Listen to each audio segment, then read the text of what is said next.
Hi guys, it's ArchieLuxury on the Paul Pluta channel. Today I'm doing paid review 23QA36.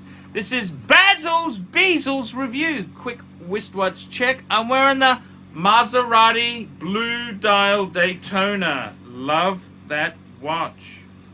Hey Arch, Basil's Basil here. I'm a 40-year-old sales specialist from Rhode Island, USA, currently living in nearby Massachusetts. I have been interested in watches starting at an early age with digital timepieces and a couple of fake Rolexes I ended up with and junk drawed. My first traditional watch was a $300 Wenger Swiss Army quartz chronograph. This watch was bought pre-Y2K on discount at $99.99. I bought it for the occasional school dance and holiday dinners.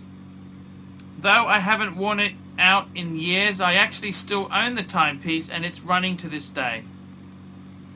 While in college, I bought a couple of good condition pre-owned Movados from eBay, which I wore till the fitness tracker craze started. About 5 years ago, I went down the rabbit hole of luxury timepieces, starting with researching and then buying. My collection is as follows, starting with Rolex and Tudor. Rolex Sea Dweller 43mm Mark II dial. Rolex Explorer 1 39mm Mark II, that means the non-T-Rex hands. Rolex Milgauss black dial with green crystal. Rolex two-tone Datejust 36mm tuxedo dial with roulette date, that means red, black, red, black. And from Tudor, a Black Bay Chronograph Panda and a Black Bay Pepsi GMT. The Tudors were bought to scratch the itch for the Daytona and GMT Master. These pieces were purchased when the market on Rolex was much higher. Even with the market correction, I feel as though my Tudors are worth holding onto. Next, my Omega 3-piece combo. He's got a DeVille black dial with 3, 6, 9, and 12 Roman markers. He's got a late model Seamaster 300 black dial, a Speedmaster broad arrow reissue. The remaining part of my collection is a bit a la carte. Breitling Navitimer 42mm A23322-165 with a black Arabic dial and date. Cartier Santos large WSSA 0048 with blue dial and blue PVD bezel. Bulgari Octo Retrogradi with Gerald Genta co-branding. A Panerai submersible PAM 959 42mm blue bezel with a grey dial. He's got a Parmigiani Tonda 1950 black dial with a diamond bezel. Brought brand new for around 5,000. And a few shitters, 2 Boulevers, mill ships, a poor man's 50 fathoms. Chronograph a reissue limited edition Swiss-made version of one of their more desirable vintage models. A Zodiac Seawolf Blue Lagoon. Seiko Presage Baby Grand Seiko Snowflake. My pieces were bought under market value, typical pre-owned, complete with box and papers. Pieces I recently sold, a 1969 Rolex Datejust with a refurbished mock blue dial and diamond markers, a 1980s Tudor two-tone day date, and 2 modern pieces, an Accutron Space View from 2020, and a Devon Tread 2 Godiva edition. I was actually able to turn a small profit on these 4 pieces. My buying style is to act on strong deals on timepieces I'm interested in as they come to my attention. A deal to me isn't always the least expensive examples, it's the right examples from the right seller at the best price compared to other sold comps. Though I am happy with my existing watches, I'm not against adding something that speaks to me. Anything missing from my collection, Arch? If so, What should be putting on the chop? If so, what should be on the chopping block? Glad to see you're doing better, Arch, and I'm excited to see that you're putting your health first. Sincerely, Bezils. So there we go. That was the interesting. So what do I think of his collection? He's got some interesting stuff here. He really does have good stuff. His Rolex contingent. Let's have a look at that Rolex contingent. He's got the Sea Dweller 43 Mark II. Yes. Beautiful watch. Absolute chunky monkey. It's a big baby, but it is a good piece. Explorer 1 39mm Mark II. Yes.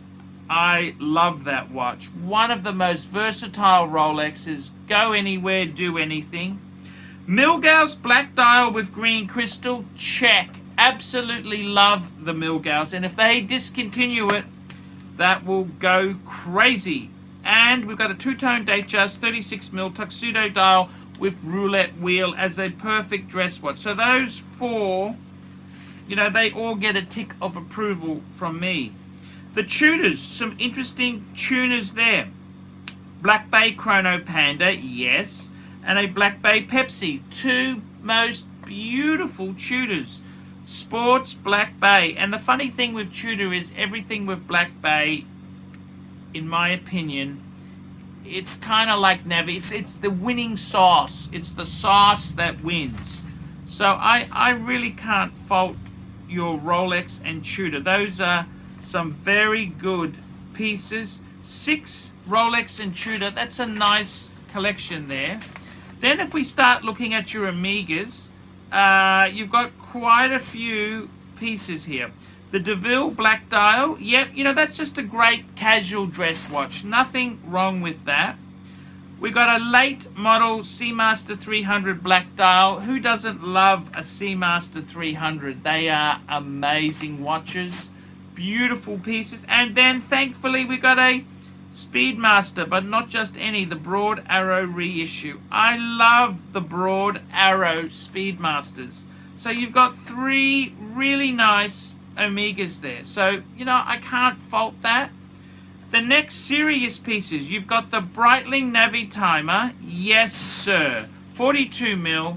Okay, hasn't got the B01 movement. This is using the Valjoux 7750 movement, but still a very beautiful piece. Black dial, Arabic, how can you go wrong with that? Cartier Santos, you know what? That is a winner. That is a beautiful watch with the blue dial. I'm not a big fan of the PVD, but it's just the bezel, you know, that's okay. It is a cool looking watch. I would have got the steel bezel version, but hey, that's okay. Bulgari Octo Retrogradi. I'm sort of out on that. I don't know. I'm not a huge Bulgari fan. The PAM Submersible 959. Check. That is beautiful. And the Parmigiani Tonda. Interesting watch there. Again, I'm not 100% in love with that, but it is a interesting watch. I think it's okay to have a few shitters in your range there. That is perfectly okay. 2 Boulevers, yeah. 2 a Millship, yeah. Chronograph A, yeah. Zodiac Seawolf, yeah. Presage Seika. I like the Presage. I kind of like those. Those are quite good pieces. So I think you've got a really nice developing collection. Your A grade is your Rolex, your Tudors, your Omega. Then you've got some mixed bag, the Breitling, the Cartier, the PAM, and the Parmesan. You know, those are good things. Those are good things to have there. What you got rid of, the 1969 Datejust with a refurbished, yeah, piss it off. Anything refurbished, piss it off. The Tudor, 1980s Tudor two-tone date day. Yeah, I'm a bit sick of those myself there. And then you sold off some, you sold off the Accutron, yeah, and the Godiva, the Devon Tread 2 God, yeah, piss that off. So I think you are moving in the right way. Anything missing from the collection, Arch? Look, the only thing I would say missing is I'd be adding a Breguet. That's what I would add. You could add a Breguet Marine. You could add a Type 20 or a Marine would be the way I would go. What else would I add here? I would also I would say for you, a JLC. Some sort of JLC Reverso would be amazing to add because I've met you. You're quite a charming guy. You're dressed quite well. I reckon a Reverso would be perfect for you. A Reverso would be absolutely perfect. What else would I say to add there? A possibility, a strong contender. You've got so many good things. Maybe for you, I think a Zenith. Zenith El Primero. Like I had the open heart. Maybe the 38, the traditional, the different colored eyes 38. That's exactly what I would be adding. So I got to tell you, Bezils, I love your collection. Fantastic collection. Nothing wrong with it at all. This is a really nice. I love how you've layered it and you've tiered it. You staggered it there. Fantastic collection. I really do like this one here. I like how you do know the different classes of watches. So I got to give him an 8 out of 10. Bezils, it's an 8. And Bezils, he's got the watch roll I sold him. I sold him a watch roll. Bezils. Guys, like, subscribe, and tell your friends. And remember, I can't survive on Google Ads alone. I desperately need more paid reviews to keep me on YouTube. Without paid reviews, I can't survive. Get one done today. Hi guys, it's ArchieLuxury. Guys, I want to talk to you about David SW. David SW. Guys, if you are in America, if you are looking for a Rolex watch of your dreams, in fact, if you're looking for a contemporary modern wristwatch, I strongly advise you to look at David SW. Guys, don't play the dealer games. Don't bring in chocolates or Krispy Kremes for your dealer hoping to get a Rolex at retail. It's futile. Please, guys, save your dignity. Keep some pride.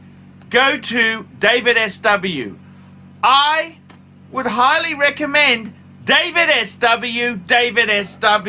If you're in America and you're looking for a watch, go to David SW.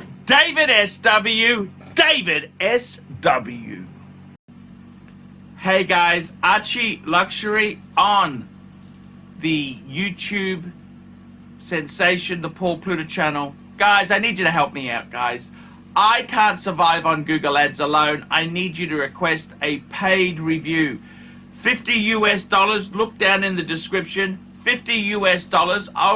I will review your collection. I'll tell you what I think of it, and I'll give you some pointers.